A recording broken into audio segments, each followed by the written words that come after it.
বিরুদ্ধে লড়াই করার জন্য প্রস্তুত হতে হবে, যুদ্ধ করতে হবে। সেই যুদ্ধে লা ইলাহা ইল্লাল্লাহর সৈনিকদেরকে মাঠে নামতে হবে।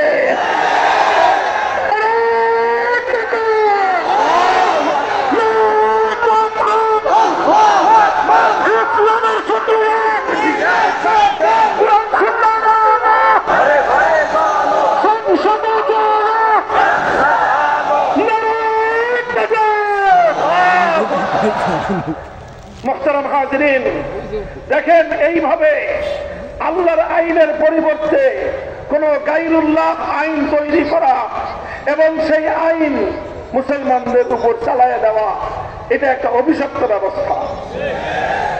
এই অভিশাপ মুসলমানদের মধ্যে একটা দীর্ঘ সময় পর্যন্ত ছিল না। মুসলমানদের খেলাফতের রাশেদার যুগে ছিল না, খেলাফতে বনু উমাইয়ার যুগে ছিল না, খেলাফতে বনু আব্বাসিয়ার যুগে ছিল না।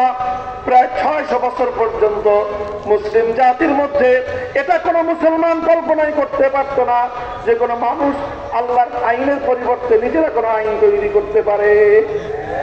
এটা মুসলমানরা কল্পনাই করতে পারত না যে মানুষ হয়ে এত বড় গাদ্দার বিশ্বাসঘাতক হয় কিভাবে, মানুষ হয়ে এত বড় দুঃসাহসী হয় কিভাবে। সে নিজের হাতে তার সৃষ্টিকর্তার আইন পরিবর্তন করে দিয়েছে, নিজে আইন তৈরি করবে। মানুষ এত বড় গাদ্দার হয় কিভাবে মুসলমানরা 600 বছর পর্যন্ত এটা কল্পনাও করতে পারত না। এরপরে মুসলিম জাতির উপর একটা বড় ধরনের বিপর্যয় আসলো। তাতারি সাম্রাজ্যবাদী শক্তি মুসলমানদের উপর তারা হামলা এবং আগ্রাসন চালালো। এই তাতারি মঙ্গোলীয় সম্প্রদায় মুসলমানদের প্রাণ কেন্দ্র, মুসলমানদের খেলাফতের প্রধান রাজধানী বাগদাদকে তারা ধ্বংস করলো, লক্ষ লক্ষ মুসলমানকে হত্যা এবং শহীদ করলো। এই সব কিছু করে মুসলিম দেশগুলো দখল করে নিয়ে সর্বপ্রথম এই তাতারিরা মুসলমানদের উপর তাদের নেতা চেঙ্গিস খানের বানানো আইন, সেই আইন তারা আল্লাহর আইন উৎখাত করে চেঙ্গিসের খানের আইনকে তারা মুসলিম জাতির উপর চাপিয়ে দিল। এই অভিশাপ সর্বপ্রথম মুসলমানদের উপর এই তাতারিরা চাপালো। তখন চরম দুর্দিন ইসলামের, মুসলমানদের চরম দুঃসময়ে, এই দুঃসময়ে মুসলমানরা অনেক কিছুর সঙ্গে আপোষ করেছেন, কিন্তু গায়রুল্লাহর আইনের সঙ্গে, মানুষের বানানো আইনের সঙ্গে মুসলিম সমাজ আপোষ করে নাই। রক্ত দিয়েছে, জীবন দিয়েছে, শাহাদাতের পথ মারিয়েছে। উলামায়ে কেরাম দলে দলে কারাগারে বন্দী হয়েছেন। শাইখুল ইসলাম ইবনে তাইমিয়া রাহমাতুল্লাহি আলাইহি একাধারে একের পর এক 6 বার তিনি কারারুদ্ধ হয়েছেন। বারবার তিনি কারাগারে গিয়েছেন। জীবনের সিংহভাগ সময় কারাগারে অন্ধকার কুঠুরিতে কাটিয়ে দিয়েছেন, কিন্তু কোন মানুষের বানানো আইনের সামনে মাথা নত করেন নাই। তাদের এই সংগ্রামী ভূমিকা, তাদের এই নিরাপদ আপোষহীন ভূমিকার কারণে এক সময় তাতারিরা পরাস্ত হয়েছে, তাতারিরা দুর্বল হয়েছে। মুসলমানরা আবার তাদের বিজয় ফিরিয়ে এনেছে।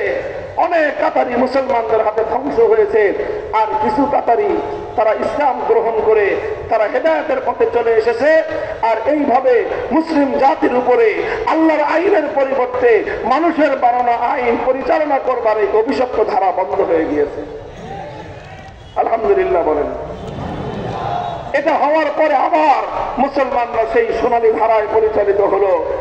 সারা মুসলিম বিশ্বে আইন চলতে কার? চিৎকার করবেন, আইন চলতে কার? এই আইন চলতে চলতে মুসলমানদের বিশাল খেলাফতে ওসমানিয়া আইন চলতে কার? মুসলমানদের বিশাল এই ভারতবর্ষে সালতানাতে মুগলিয়া মোগল সাম্রাজ্য আইন চলতে কার? এক আল্লাহ ছাড়া অন্য কারো আইন মুসলিম জাতির মধ্যে চলবে না। এরপরে আসলো 18 শতাব্দী। 18 শতকে এসে মুসলমানদের উপর আবার নতুন বিপদ আসলো। সেই বিপদ হলো পশ্চিমা পাশ্চাত্যের সাম্রাজ্যবাদী আগ্রাসন। আমাদের এই পাক ভারত উপমহাদেশ দখল করে নিল ব্রিটিশ সাম্রাজ্যবাদ। মুসলমানদের বিশাল আফ্রিকা অঞ্চল দখল করে নিল ফ্রান্স, ইতালি।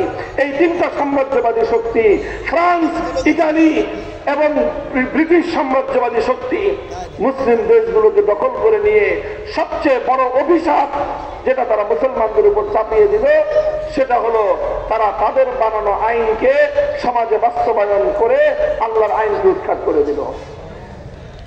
মুহতারাম হাজিরিন, অন্য দেশের ইতিহাস বলবো না, শুধু আমার দেশের ইতিহাস আমাদের এই পাক ভারত উপমহাদেশে যখন ব্রিটিশরা মুসলিম জাতির উপর আল্লাহর আইন উৎখাত করে তাদের বানানো আইন, ব্রিটিশ প্রবর্তিত আইন যখন চাপিয়ে দিল, ওলামায়ে কেরাম নীরব বসে থাকলেন?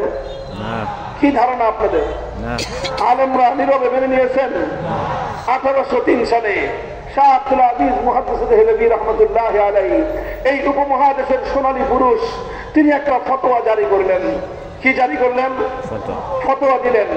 তিনি ফতোয়া দিলেন যে দেখো, এতদিন আমাদের দেশ এটা ছিল দারুল ইসলাম, এটা ছিল দারুল ইসলাম, কারণ এখানে আইন চলত কার? এখন এখানে ব্রিটিশরা আমাদের দেশ দখল করে নিয়েছে। ব্রিটিশরা দেশ দখল করার পর মুসলমানরা এখন নামাজ পড়তে পারে, মুসলমানরা এখনো হজ করতে পারে, মুসলমানরা এখনো দিন ধর্ম করতে পারে, মুসলমানরা সংখ্যায় এখনো অনেক, কিন্তু মুসলমান সংখ্যায় যতই থাকুক, মুসলমানরা ইবাদত বন্দেগী যতই করতে থাকুক, এটার দ্বারা দেশ ইসলামের থাকে না, বরং দেশ তখনই ইসলামের থাকে যখন দেশে আইন থাকে কার? যেহেতু ব্রিটিশ শাসিত ভারতবর্ষে আল্লাহর আইন নাই, বরং আল্লাহর আইনকে উৎখাত করে এখানে ব্রিটিশ তার নিজস্ব বানানো আইন চাপিয়ে দিয়েছে। সুতরাং এই দেশ এখন থেকে আর ইসলামের দেশ নেই, এই দেশ এখন থেকে আর দারুল ইসলাম নেই, এই দেশটা এখন দারুল হরব তথা শত্রু কবলিত দেশে পরিণত হয়েছে। সুতরাং এখন উলামায়ে কেরামের ফতোয়া হলো এই, আলেমদের ফতোয়া হলো এই, শরীয়তের সিদ্ধান্ত হলো এই শত্রু কবলিত দেশকে আবার দারুল ইসলামে পরিণত করা, মানুষের বানানো আইন, ব্রিটিশের বানানো আইনকে উৎখাত করে আবার আল্লাহর আইন ফিরিয়ে আনার জন্য জিহাদ করা প্রত্যেক মুসলমানের জন্য ফরজে আইন।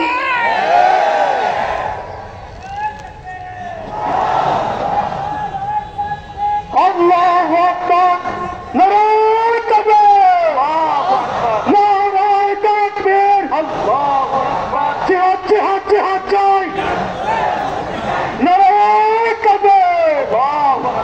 মুহতারাম হাজিরিন, তিনি এই ফতোয়া দিয়ে বসে থাকেন নাই। উলামায়ে কেরাম জাতিকে উদ্বুদ্ধ করেছেন, জাতিকে সজাগ করেছেন, তাদেরকে তাদের দায়িত্ব এবং কর্তব্য সম্পর্কে অনুপ্রাণিত করেছেন। আর এই অনুপ্রেরণার সূত্র ধরেই মুজাহিদিনদের বাহিনী তৈরি হয়েছে। 1831 সালে বালাকোটের রণাঙ্গনে সৈয়দ আহমদ রহমতুল্লাহ আলাইহির নেতৃত্বে বালাকোটের জিহাদ হয়েছে। সৈয়দ আহমদ শাহাদাত বরণ করেছেন, রক্ত দিয়েছেন, জীবন দিয়েছেন, ব্রিটিশের আইনের সামনে মাথা নোয়ার নাই। 1857 সালে শামলীর রণাঙ্গনে জিহাদ হয়েছে। হাজী আমদাদুল্লাহ মুহাজির মক্কি জিহাদ করেছেন, রশিদ আহমদ গঙ্গুহি জিহাদ করেছেন, কাসেম নানুতুবি জিহাদ করেছেন, হাফেজ জামিন শহীদ জিহাদ করেছেন, হাফেজ জামিন শহীদ শহীদ হয়েছেন, রক্ত দিয়েছেন, জীবন দিয়েছেন, ব্রিটিশের আইনের সামনে এক মুহূর্তের জন্য মাথা নত করেন নাই।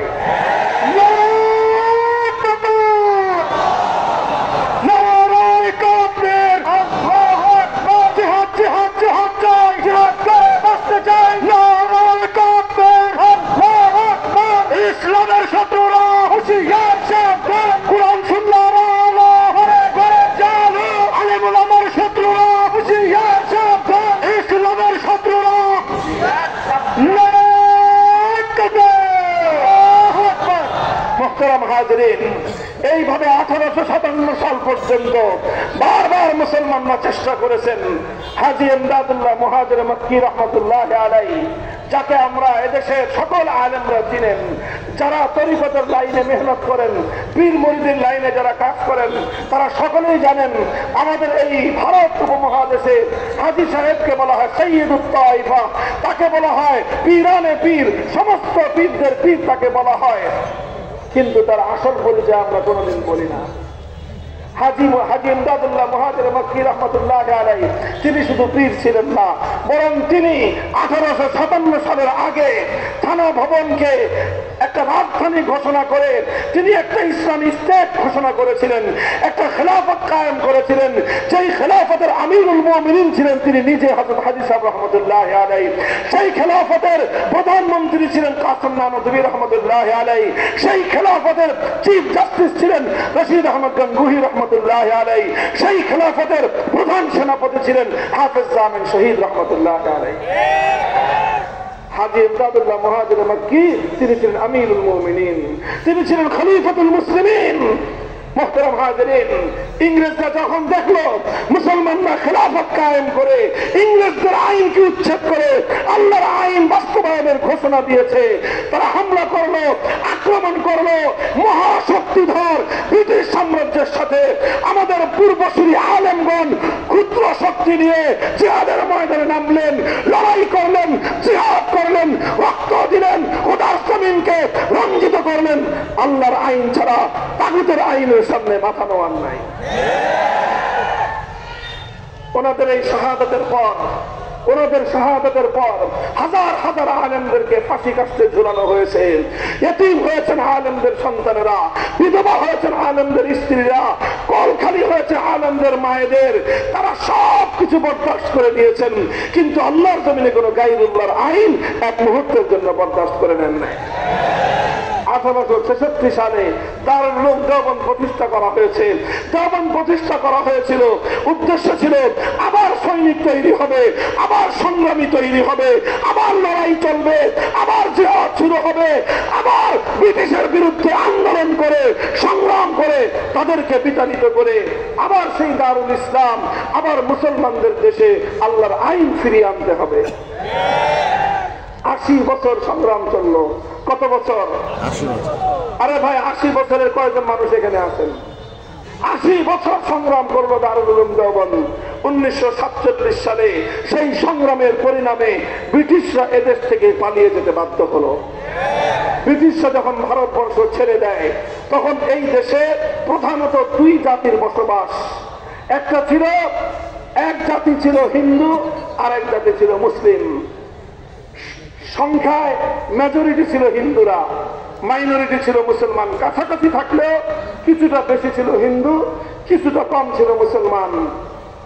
হিন্দুরা চিন্তা করলো, যেহেতু আমরা মেজরিটি, সুতরাং এই গোটা দেশটা যদি একসঙ্গে থাকে, দেশটা অনেক বড় হবে, ক্ষমতা আমাদের হাতে থাকবে। মুসলমানরা চিন্তা করলো, আমাদের এত বড় দেশের দরকার নাই, আমাদের এত বিশাল সাম্রাজ্যের প্রয়োজন নাই। আমরা চাই একটা ভূখণ্ড, আমরা চাই একটা মানচিত্র, আমরা চাই একটা দেশ। সেই দেশটা হতে পারে ছোট, সেই দেশটা হতে পারে গরিব।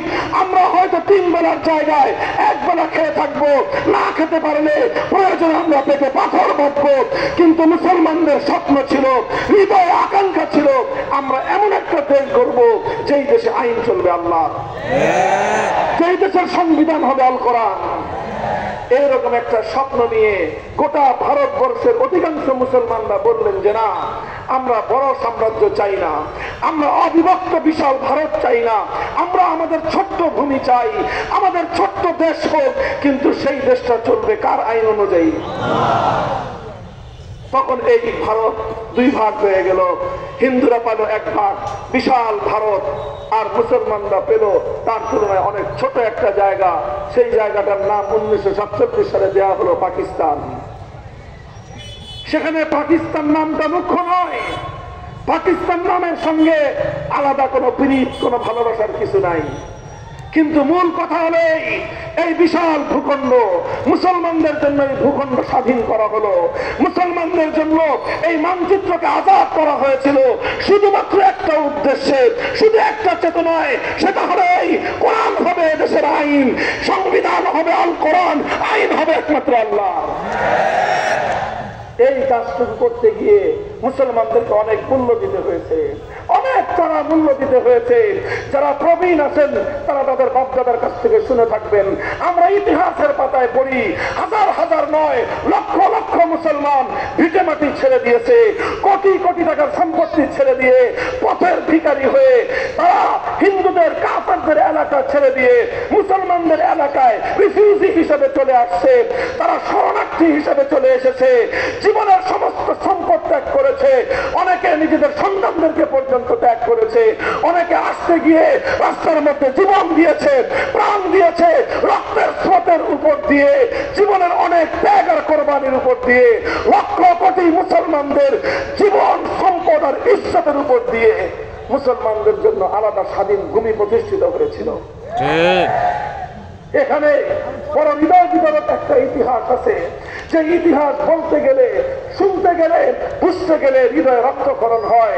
সেটা হলো এই মুসলমানদের জন্য আল্লাহর আইনের দ্বারা পরিচালিত একটা দেশ গঠন করতে গিয়ে গোটা ভারতবর্ষের অনেক মুসলমান জীবন দিয়েছে, অনেক মুসলমানের ত্যাগের কোরবানি আছে, পাঞ্জাবের মুসলমানদের কোরবানি আছে, বেলুচিস্তানের মুসলমানদের কোরবানি আছে, সেই সীমান্ত প্রদেশের মুসলমানদের কোরবানি আছে, লাহোর থেকে নিয়ে শুরু করে সেই করাচি পর্যন্ত বহু মুসলমানের ত্যাগের কোরবানি রয়েছে। তবে গোটা ভারতবর্ষের সমস্ত মুসলমানদের ত্যাগের কোরবানিকে যদি এক পাল্লায় রাখা হয়, আর শুধুমাত্র এই বাংলাদেশের মুসলমানদের ত্যাগের কোরবানিকে যদি এক পাল্লায় রাখা হয়, ইতিহাস যারা পাঠ করেছে তারা বলবে কথা, বাংলাদেশের মুসলমানদের ত্যাগ আর কোরবানির পাল্লা ভারী হয়ে যাবে। এই বাংলাদেশের মুসলমান কারা ছিল? আসমান থেকে মুসলমান নেমে আসছিল? না তোমার বাপ ছিল, আমার বাপ ছিল, তোমার দাদা ছিল, আমার দাদা ছিল? বলো কথা মুসলমানের বাচ্চারা, বলো কারা দিয়েছিল 47-এর আগে রক্ত? কারা দিয়েছিল আল্লাহর জমিনে আল্লাহ দিন কায়েম করার জন্য রক্ত? হাজী শরীয়তুল্লাহ তো অন্য কোন দেশে জন্ম নেয় নাই, তোমাদের এই বৃহত্তর ফরিদপুরের সন্তান। হাজী শরীয়তুল্লাহ কি চেয়েছিলেন? সম্পদ। হাজী শরীয়তুল্লাহ কি চেয়েছিলেন? ক্ষমতা। হাজী শরীয়তুল্লাহ তো ফরজি আন্দোলন করেছিলেন যে আমার দেশের মানুষ আল্লাহর ফরজ বিধান নিয়ে বেঁচে থাকুক, আর তো কোনো কিছু চায় নাই। এদেশের মুসলমানরা অনেক ত্যাগ স্বীকার করেছে, অনেক কোরবানি করেছে, শাহাদাতের নজরানা পেশ করেছে, বাপ দাদার 1000 বছরের ভিটে মাটি ছেড়ে দিয়ে রাস্তার ফকির হতে তারা পছন্দ করেছে। স্বপ্ন ছিল একটাই, আইন চলবে কার?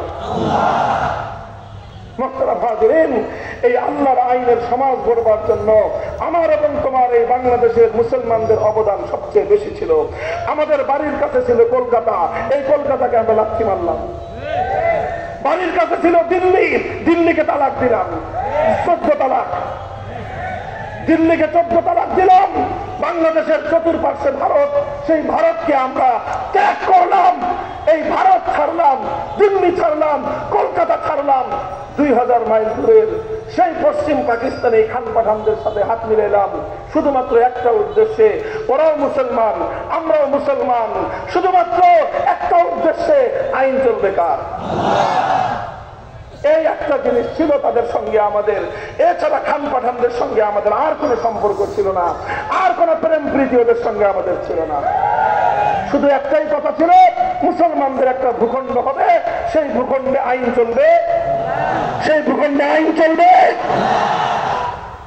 কিন্তু দুর্ভাগ্যজনক ভাবে 1947 সালে যখন এই মুসলমানদের জন্য আলাদা দেশ গঠন হলো, মুসলমানরা স্বাধীন ভূখণ্ড পেল, পশ্চিম পাকিস্তানি খান পাঠানরা ক্ষমতায় বসেই তারা হাজার হাজার লক্ষ লক্ষ মুসলমানদের এই রক্তের কথা ভুলে গেল, হাজার হাজার লক্ষ লক্ষ মুসলমানদের শাহাদাতের কথা ভুলে গেল, লক্ষ লক্ষ মুসলমানদের ত্যাগের কোরবানির সঙ্গে ওরা গাদ্দারি করলো।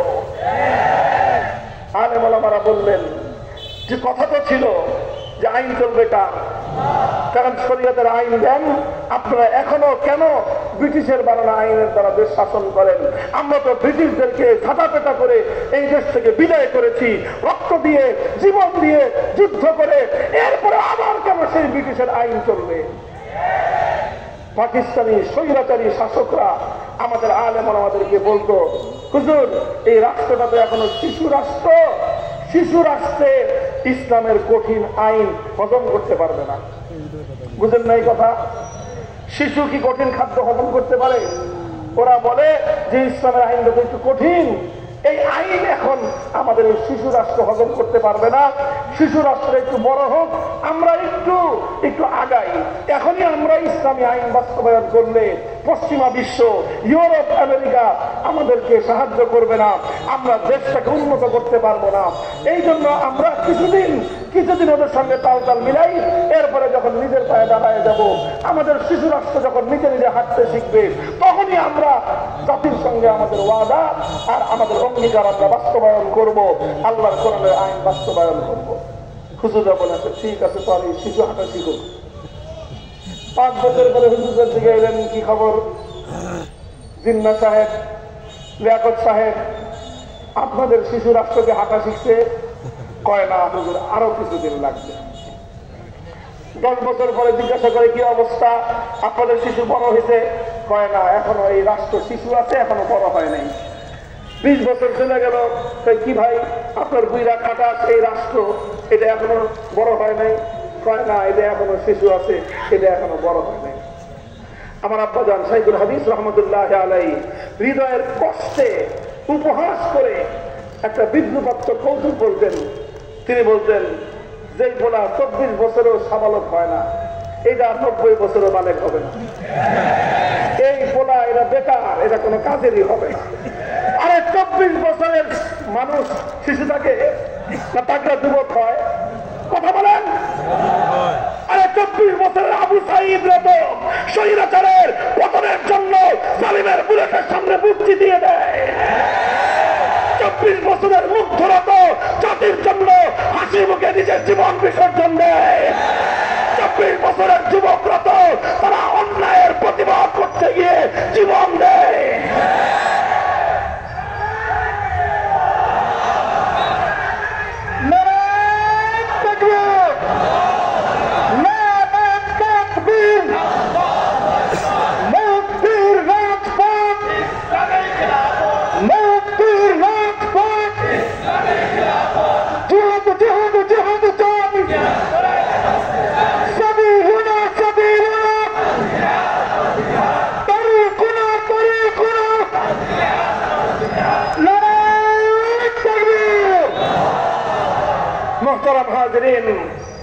এই 24 বছরের বুইরা খাটাস পাকিস্তানি বলা এটা কখনো যখন সাবালক হলো না, আমার দেশের মুসলমানরা সিদ্ধান্ত নিল যেই বলা 24 বছরেও সাবালক হয় না, এই বলা রাখার দরকার নাই। আমাদের স্বপ্ন ছিল আল কোরআনের আইন পাবো, আমাদের তামান্না ছিল আইন হবে আল্লাহর, সংবিধান হবে আল কোরআনের। তোমরা যখন সেই তামান্না পূরণ করলে না, তোমরা যখন আমাদের হৃদয়ের সেই অভিপ্রায়, আমার সেই চাওয়া, আমার সেই আকাঙ্ক্ষা যখন পূর্ণ করতে না পারলা, তখন তোমার পাকিস্তানের দরকার নাই। খান খান টুকরো করে দাও পাকিস্তান। তখন এদেশের মুসলমানরা পাকিস্তানের বিরুদ্ধে ক্ষিপ্ত হয়ে উঠল। আর সেই সময়ে বাংলাদেশে একজন নেতার আবির্ভাব হলো। এই নেতা আরো অনেক আগেই ছিলেন। 1947 সালে তিনি মুসলিম লীগ করতেন। তিনি এই দেশের মানুষকে 47 সালে বলতেন যে আপনাদের মুসলমানদের জন্য আলাদা রাষ্ট্রের প্রয়োজন। কেন রাষ্ট্রের প্রয়োজন? মুসলমানদের আলাদা রাষ্ট্র হলে মুসলমানরা আল্লাহর আইন কায়েম করতে পারবে। সেই নেতার নাম শেখ মুজিবুর রহমান। উনি 1947 সালে মুসলিম লীগ করতেন। 1947 সালে তিনি মুসলমানদের জন্য আলাদা দেশ চাইতেন। 1947 সালে তিনি মুসলমানদের আলাদা দেশের জন্য আন্দোলন সংগ্রাম করতেন। এরপরে ইতিহাস ধীরে ধীরে যতদিন গড়াইছে, তিনি সেই পশ্চিম দিক থেকে আস্তে আস্তে উল্টা দিকে ঘুরতে ফিরছেন। তবে 1970 সালে তিনি তার জীবনের সবচেয়ে বড় পুণ্যের কাজ, নেকির কাজটা করেছেন। তিনি তার জীবনের সবচেয়ে ভালো কাজটা করেছেন 1970 সালে। জাতীয় নির্বাচন আসলো, সেই নির্বাচনের আগে গোটা জাতির সঙ্গে তিনি ওয়াদা করলেন, অঙ্গীকার করলেন, কমিটমেন্ট করলেন, আমরা যদি পাস করি, জনগণ যদি আমাদেরকে ভোট দিয়ে নির্বাচিত করে, তাহলে আমরা কোরআন সুন্নাহর বিরুদ্ধে কোনো আইন করব না। এটা আমাদের কথা নয়, এটা 1970 সালে আওয়ামী লীগের নির্বাচনী ইশতেহারের মধ্যে স্পষ্ট ঘোষণা ছিল। শেখ মুজিবুর রহমান সাহেব নিজেই ইশতেহার ঘোষণা করেছিলেন। এটা আমাদের গলার জোরের কথা নয়, এটা ইতিহাসের দলিলের কথা। ইতিহাসের স্বাধীনতার ইতিহাসের দলিলে সংরক্ষিত আছে 70-এর আওয়ামী লীগের নির্বাচনের ইশতেহার। যদি ভুল প্রমাণ করতে পারেন কেউ আমার এই কথা দিচ্ছি, আর কোনোদিন মাইকের সামনে মামুনুল হক কথা বলবে না। আরেন প্রমাণ, 70-এর নির্বাচনের আগে আপনারা জাতির সঙ্গে অঙ্গীকার করেছিলেন কোরআন সুন্নাহ বিরোধী কোন আইন করবেন না। মানুষ, জনগণ ভোট দিল জনমের মতো। এমন ভোট মারল, নৌকা মার্কার সিল বাক্স পরে উঠছে পড়লো। গোটা পাকিস্তান জুড়ে নিরঙ্কুশ সংখ্যাগরিষ্ঠতা তারা পেলেন। পশ্চিম পাকিস্তানিরা ক্ষমতা হস্তান্তর না করে 71-এর 25শে মার্চ ভয়ঙ্কর রাত্রিতে বাংলার মানুষের উপর হামলা চালানো হায়নার মতো 26শে মার্চ কালুরঘাট থেকে স্বাধীনতার ঘোষণা এলো। 1971-এর 16 ডিসেম্বর 9 মাসের রক্তক্ষয়ী মুক্তিযুদ্ধের পর বাংলাদেশ স্বাধীন হলো। শেখ মুজিবুর রহমান সাহেব এই 9 মাস পশ্চিম পাকিস্তানে বন্দী ছিলেন। স্বাধীন হওয়ার পরে তিনি পশ্চিম পাকিস্তান থেকে মুক্তি পেলেন। মুক্তি পেয়ে তিনি গেলেন লন্ডনে, দেখালো শ্রীমতী ইন্দিরা গান্ধী ভারতের প্রধানমন্ত্রীর সঙ্গে। ভারতের প্রধানমন্ত্রী তখন তিনি দেশে আসবার সময় তার মুজিব কোটের পকেটের মধ্যে একটা চিরকুট ধরায় দিলেন। আর সেই চিরকুটটা ছিল, সেই চিরকুটের মধ্যে কথা ছিল, এমন কথা যে তুমি বাংলাদেশে যাও, বাংলাদেশে গিয়ে এমন একটা সংবিধান তুমি তৈরি করবা যেই সংবিধানের দ্বারা চিরতরে বাংলাদেশ হবে ভারতের গোলাম। পরিষ্কার কথা এটা। ইতিহাস এই জায়গায় আমাদেরকে নীরব থাকবার পারমিশন দেয় নাই। 72-এ যে সংবিধান প্রণয়ন করা হলো, সেই সংবিধানের যে মৌল 4 নীতি সবগুলো ভারতের সংবিধানের মূলনীতি। ভারতের সংবিধানের মূলনীতি ফটোকপি করে তার উপর ভিত্তি করে 72 সালে বাংলাদেশের সংবিধান তৈরি করা হয়েছে। সেই সংবিধানে জাতীয়তাবাদ, ধর্মনিরপেক্ষতাবাদ, সমাজতন্ত্র, গণতন্ত্র নামক এই সকল মতবাদগুলো দিয়ে 72-এ সংবিধান তৈরি করা হলো। 72-এর এই সংবিধানের মাধ্যমে আল্লাহর জমিনে ইসলাম কায়েমের রাজনীতিকে নিষিদ্ধ করা হলো।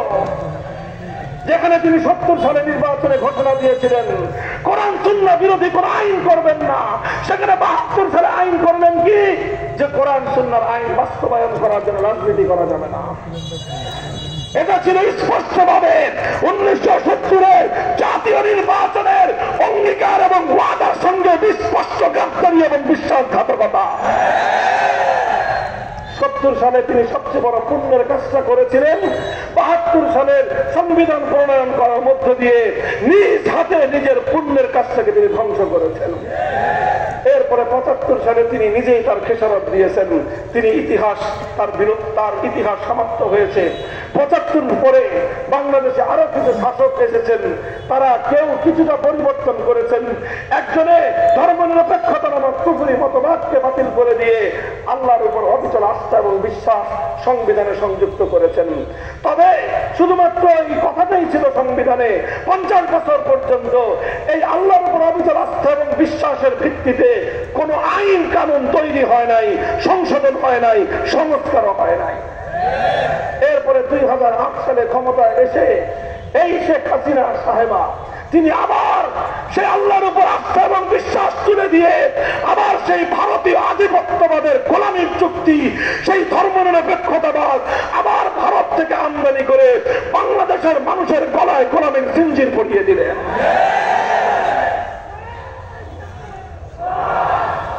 নারায়ে তাকবীর।